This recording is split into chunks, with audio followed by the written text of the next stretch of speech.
मोक्षमार्गस्य नेतारं वेत्तारं कर्मभोवृतां यातारं विश्वतत्त्वानां वन्दे तद्गुणलब्धये। जीव के असाधारण भाव अध्याय नंबर 2 तत्वार सूत्र जी में वर्णन समझ रहे हैं। जीव के 5 असाधारण भाव बताए गए हैं। औपशमिक, क्षायिक, मिश्र, औदयिक और पारिणामिक भाव। इनके क्रमशः भेद बताए गए। औपशमिक भाव के 2 भेद, क्षायिक भाव के 9 भेद का वर्णन आपने समझ लिया है। औपशमिक में औपशमिक सम्यक्त्व और औपशमिक चारित्र्य, और क्षायिक भाव के 9 भेदों में क्षायिक ज्ञान, क्षायिक दर्शन, क्षायिक दान, क्षायिक लाभ, क्षायिक भोग, क्षायिक उपभोग और क्षायिक वीर्य, और चा शब्द से क्षायिक सम्यक्त्व और क्षायिक चारित्र्य। अब सूत्र नंबर 5 में मिश्र भाव, जिसे क्षायोपशमिक भाव भी कहते हैं, के 18 भेद बताए जा रहे हैं। सूत्र दोहराएंगे। ज्ञानाज्ञान दर्शन, ज्ञानाज्ञान दर्शन, लब्धयश्चतुस् त्रिपंचभेदाः सम्यक्त्व चारित्र्य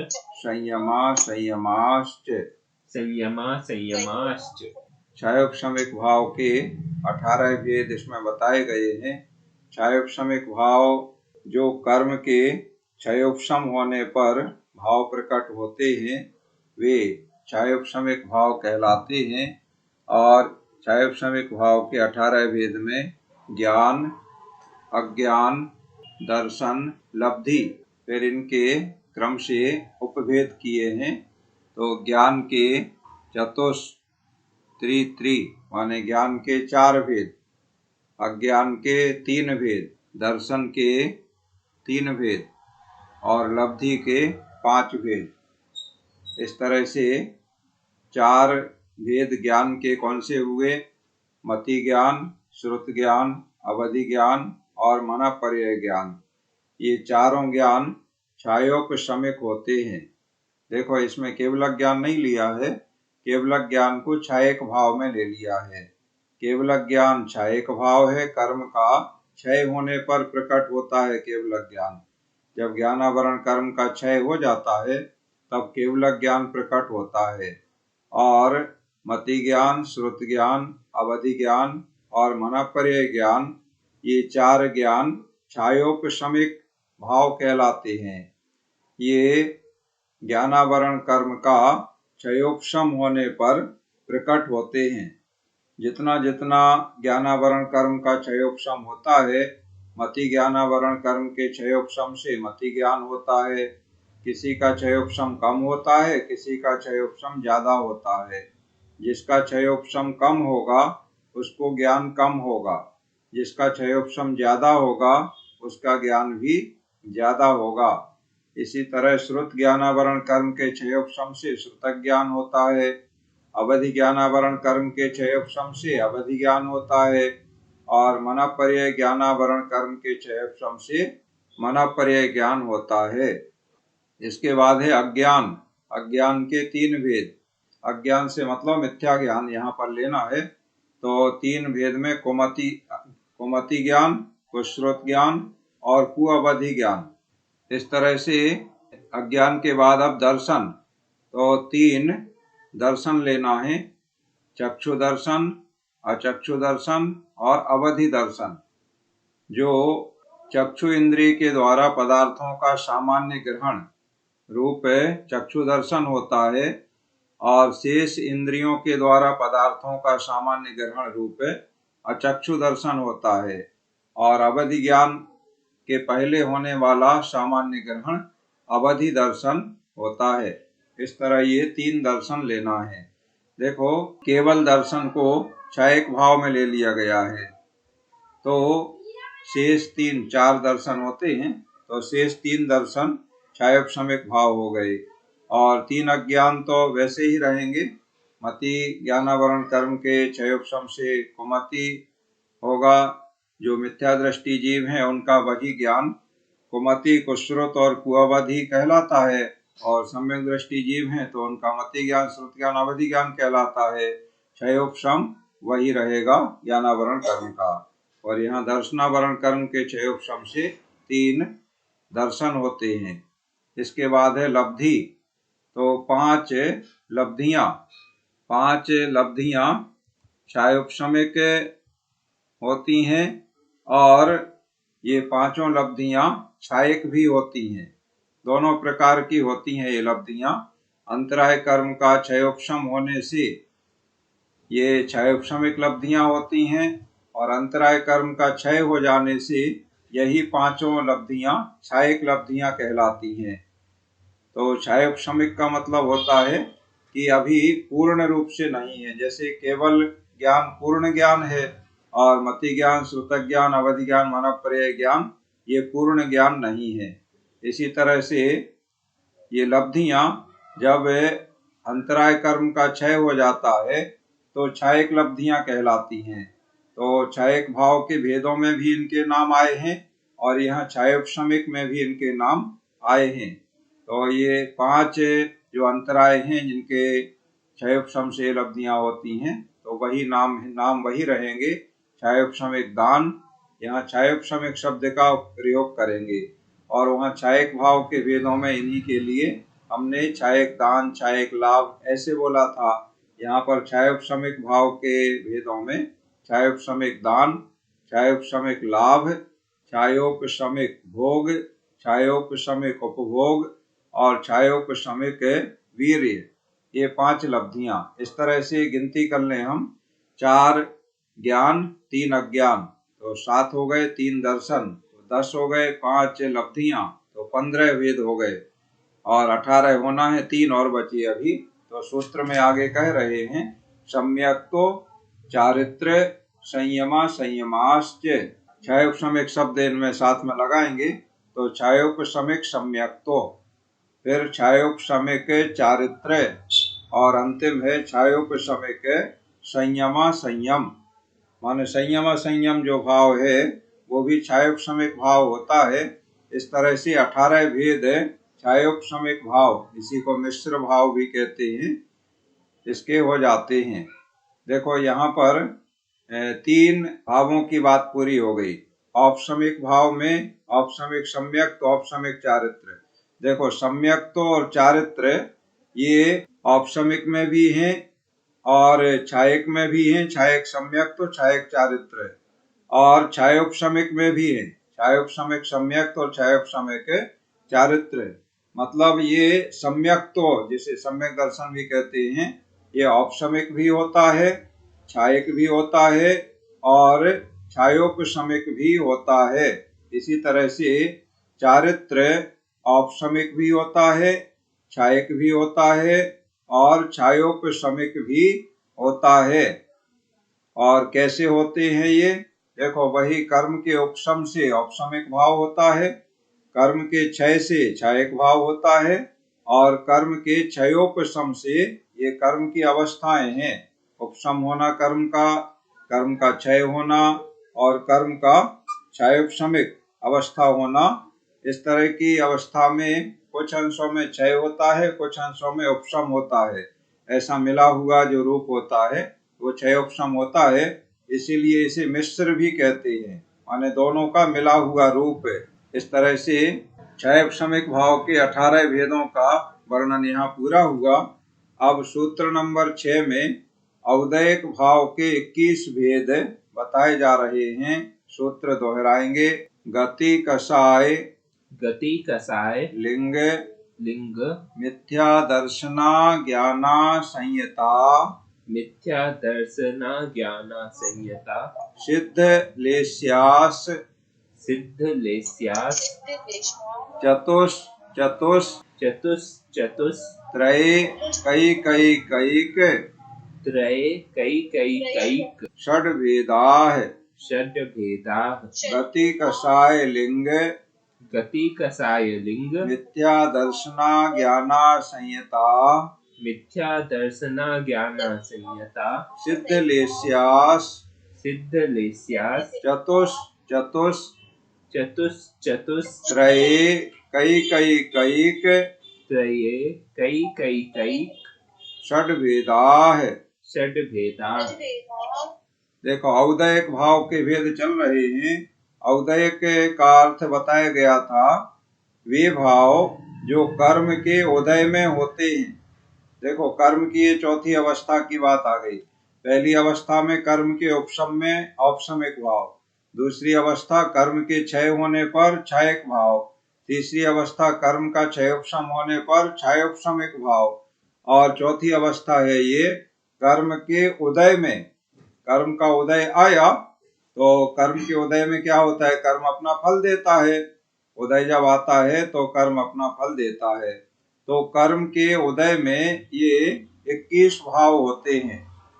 कौन कौन से भाव होते हैं, 21 नाम समझ लेते हैं। तो गति एक हो गया, गति, दूसरा कषाय, तीसरा लिंग, चौथा मिथ्या दर्शन, पांचवा अज्ञान, छठवां असंयम, सातवां असिद्धत्व और आठवां लेस्या।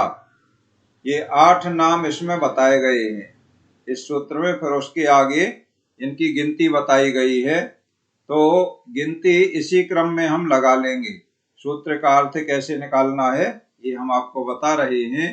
तो गिनती जिस क्रम में ये नाम 8 नाम हमने पढ़े हैं उसी क्रम में ये 8 गिनती 8 अंक दिए हैं। तो इनको हम एक एक नाम के साथ में जोड़ते जाएं। तो सबसे पहले है गति, लेस्या के बाद गिनती शुरू हो जाती है।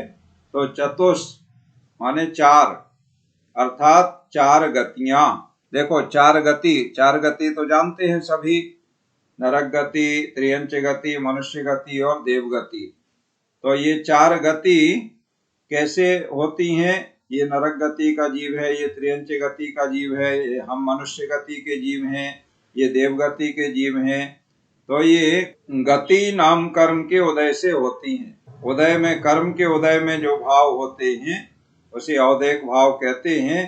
तो ये जो 21 भाव हैं ये किस कर्म के उदय से कौन सा भाव होता है ये चीज यहाँ बता रहे हैं। तो ये 4 गतियां गति नाम कर्म के उदय से होती हैं। अभी कर्म के बारे में बंध का प्रकरण जब आएगा तो 8वें अध्याय में उसमें विस्तार से आप समझेंगे। कर्मों की प्रकृतियों के बारे में, भेदों के बारे में बहुत अच्छा वर्णन किया है आचार्य श्री उमा स्वामी जी महाराज ने, वहाँ आप जान जाएंगे। यहाँ पर आप समझ लें कि जिस गति नाम कर्म का उदय होता है उसी गति में वह जीव रहता है। जिसके नरक गति नाम कर्म का उदय है वो नरक गति वाला जीव है। जिसके त्रियंच गति नाम कर्म का उदय है, ये नाम कर्म के भेद है, तो वह त्रियंच गति वाला जीव है। इसके बाद गति के बाद दूसरा नाम दिया कषाय। और भेदों में हम देखें तो चतुष के बाद फिर से दिया चतुष, 2 बार चतुष चतुष ऐसा दिया है। तो कषाय भी 4, चतुष माने 4, चतुः विसर्ग को सकार हो गया है, इस तरह से चतुष बन गया है सूत्र में। और जब सकार हटेगा तो वहां विसर्ग लग जाएगा, चतुः ऐसे पढ़ेंगे। तो चतुः माने 4, तो 4 कषाय। देखो कषाय 4 जानते हैं, क्रोध, मान, माया, लोभ, प्रसिद्ध हैं 4 कषाय। तो ये कषाय भी कब होती हैं, ये कषाय वेदनीय कर्म के उदय से, चारित्र मोहिनी का जो भेद है कषाय वेदनीय उसको बोलते हैं। तो उसके ये 4 भेद हैं, क्रोध, मान, माया, लोभ, मतलब चारित्र मोहिनी का भेद है। तो चारित्र मोहिनी कषाय के उदय से, क्रोध कषाय के उदय से क्रोध उत्पन्न होता है, मान कषाय के उदय से मान उत्पन्न होता है, माया कषाय के उदय से माया चारी के भाव उत्पन्न होते हैं, ये भाव हैं जीव के, औदयक भाव हैं। और लोभ कषाय के उदय से लोभ का भाव होता है। इस प्रकार से 4 कषाय। आगे बढ़ते हैं, तीसरा नाम लिखा है लिंग। और भेदों में आ जाएं तो चतुष, चतुष के बाद दिया है त्रय, त्रय माने 3। तो लिंग होते हैं 3। कौन से होते हैं, ऐसे मूल में लिंग के 2 भेद हैं, द्रव्यलिंग और भावलिंग। और शरीर में पाए जाने वाले स्त्री और पुरुष के चिन्ह, इनको द्रव्य लिंग कहते हैं। ये द्रव्य लिंग नाम कर्म के उदय से होते हैं। तो यहाँ द्रव्य लिंग की बात नहीं है, यहाँ पर आत्मा के भावों की बात है। सो स्त्री पुरुष दोनों से रमण करने की अभिलाषा रूप जो भाव भेद है, उसका यहाँ अधिकार है। और वो चारित्र मोहिनी का भेद जो 9 कषाय हैं, उनमें ये भेद आते हैं, स्त्री भेद, पुरुष भेद और नपुंसक भेद। तो ये वही 3 लिंग कहलाते हैं, गति, कषाय, लिंग। ये 3 लिंग की बात हो गई, माने स्त्री लिंग, पुरुष लिंग और नपुंसक लिंग। ये चारित्र मोहिनी में 9 कषाय के अंतर्गत आते हैं। इसके बाद में मिथ्या दर्शन, अज्ञान, असंयत और असिद्धत्व, असिद्ध, ये 4 नाम, इनको एक एक एक एक सूत्र में दिया है। त्रय के बाद में संधि विच्छेद करेंगे तो निकलेगा एक एक एक एक, माने 4 बार एक एक एक एक ऐसे पढ़ेंगे। त्रय कई कई कईक 4 बार का लिखा है और ये आ गया है, उस मात्रा से संधि विच्छेद करने पे आ जाएगा। तो एक एक एक एक ऐसे 4 बार। तो 4 क्या है? एक एक, मिथ्या दर्शन एक है, असंयम अज्ञान एक है, असंयम एक है और असिद्धत्व एक है। ये चारों के भेद नहीं है, एक एक ही है ये, इसलिए एक एक एक एक ऐसे कह दिया है। इसके बाद में अगले 8वें नाम में आ जाएं, लेस्या। और लेस्या के लिए भेदों की गिनती में आ जाएं तो षड भेदा है। षड माने 6 लेस्याएं। इस तरह से गिनती पूरी हो गई हमारी। देखो 4 गति जोड़ते जाओ, फिर 4 कषाय, कितने हो गए? 8। फिर 3 लिंग, तो कितने हो गए? 11। फिर मिथ्या दर्शन, अज्ञान, असंयम, असिद्धत्व, ये एक एक, तो 11 और 4 15 हो गए। उसके बाद लेस्याएं 6, तो 15 और 6 21। इस तरह से औदैक भाव के 21 भेद हो जाते हैं।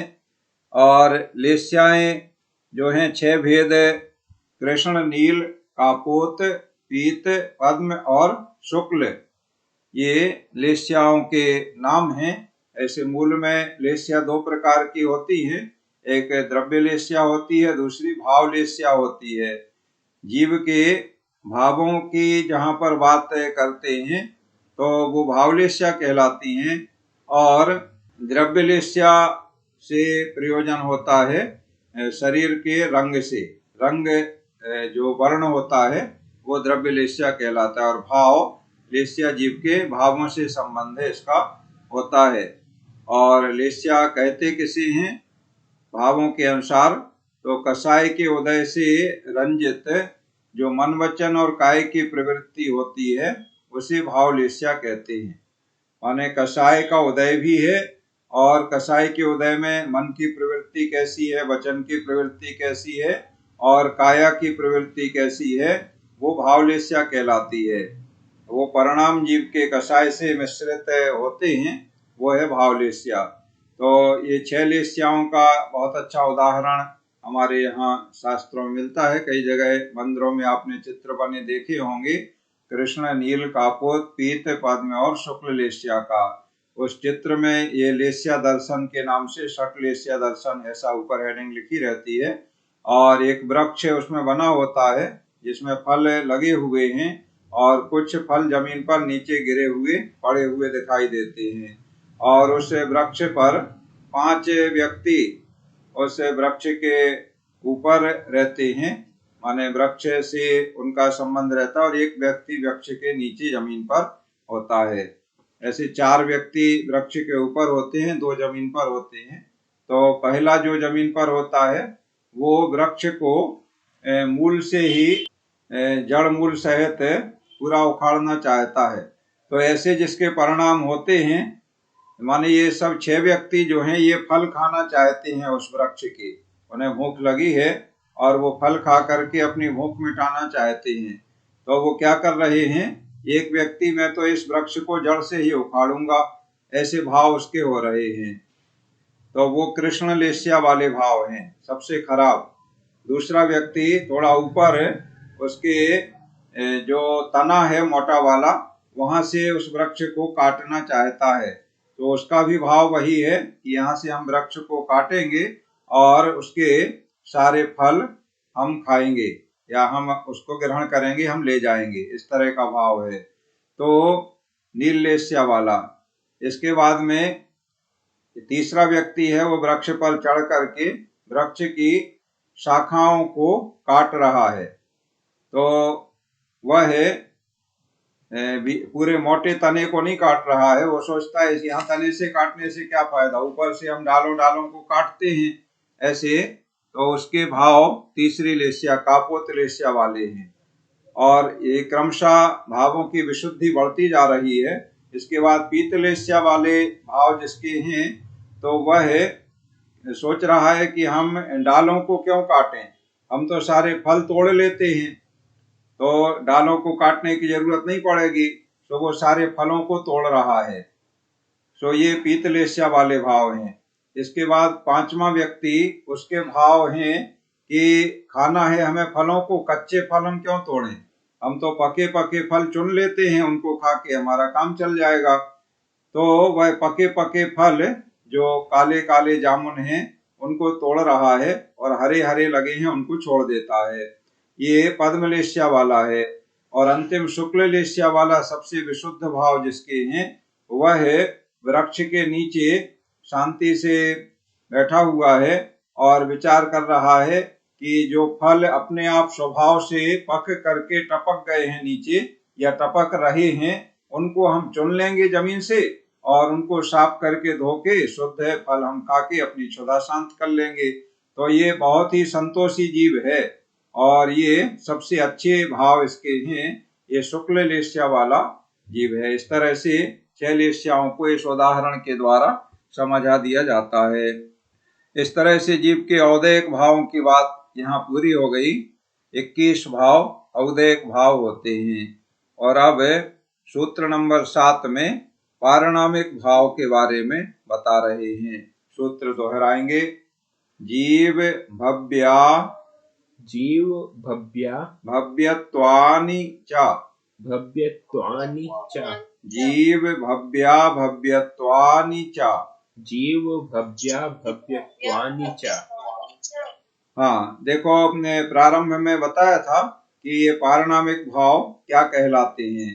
तो पारणामिक भाव में कर्म का कोई संबंध नहीं है, ये मुख्य बात है। इसके पहले जो 4 भाव बताए गए हैं, औपसमिक भाव कर्म के उपशम से होते हैं, क्षयिक भाव कर्म का क्षय होने पर होते हैं, क्षयोपशमिक भाव कर्म के क्षयोपशम से होते हैं, औदयिक भाव कर्म के उदय में होते हैं, कर्म का उदय जैसा रहता है वैसे भाव होते हैं। और यहाँ पारणामिक भाव बता रहे हैं। पारणामिक माने स्वाभाविक, इसमें किसी प्रकार के कर्म की कोई अपेक्षा नहीं है, किसी भी कर्म की कोई अपेक्षा नहीं है, वो पारणामिक भाव कहलाते हैं। ये स्वाभाविक होते हैं, मतलब सबके होते हैं। और ये भाव हैं 3। पहला जीव का मतलब जीवत्व भाव, फिर भव्य माने भव्यत्व भाव, और संधि विच्छेद करने से भव्या का आ निकल के जुड़ जाएगा आगे, तो अभव्यत्व भाव। इस तरह से जीवत्व भाव, भव्यत्व भाव और अभव्यत्व भाव, ये 3 जीव के पारणामिक भाव कहलाते हैं। और ये भाव जीव के सिवा अन्य द्रव्यों में नहीं होते, इसलिए जीव के असाधारण भाव हैं तथा इनके होने में किसी कर्म का उदय वगैरह कारण नहीं है, इसलिए ये पारणामिक भाव हैं। तो असाधारण पारणामिक भाव कहलाते हैं। और साधारण भावों की अगर बात करें तो साधारण पारणामिक भाव और भी हैं। वे अस्तित्व, वस्तुत्व, नित्यत्व, प्रदेशत्व आदि इस प्रकार के भाव हैं, किंतु वे भाव जीव में भी होते हैं और अन्य द्रव्यों में भी होते हैं, अजीव द्रव्यों में भी पाए जाते हैं। इसलिए यहाँ चूंकि जीव के भावों की बात हो रही है और जीव के असाधारण भाव बताए जा रहे हैं। अगर जीव साधारण भावों की बात करें, माने जो जीव में और अन्य में भी पाए जाते हैं, ऐसे तो अस्तित्व, जीव द्रव्य में भी अस्तित्व भाव है तो अजीव में भी अस्तित्व भाव है, इसलिए ये साधारण कहलाएगा। और पारिणामिक भाव की बात करें तो पारिणामिक असाधारण भाव की बात करें तो जो जीवत्व भाव है ये जीव में ही पाया जाएगा, अजीव में नहीं पाया जाएगा। ऐसे तो ये जीव के असाधारण पारिणामिक भाव हैं।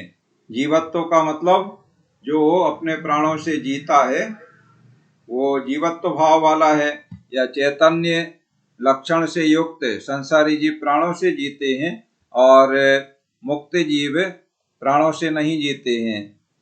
मुक्त जीवों के प्राण एक भी नहीं होते हैं। जो संसारी जीवों के 10 प्राणों की बात आती है तो वहाँ चैतन्य भाव जो है जीव का वो स्वाभाविक गुण है, वो जीवत्व कहलाता है, चैतन्य जिसका लक्षण है।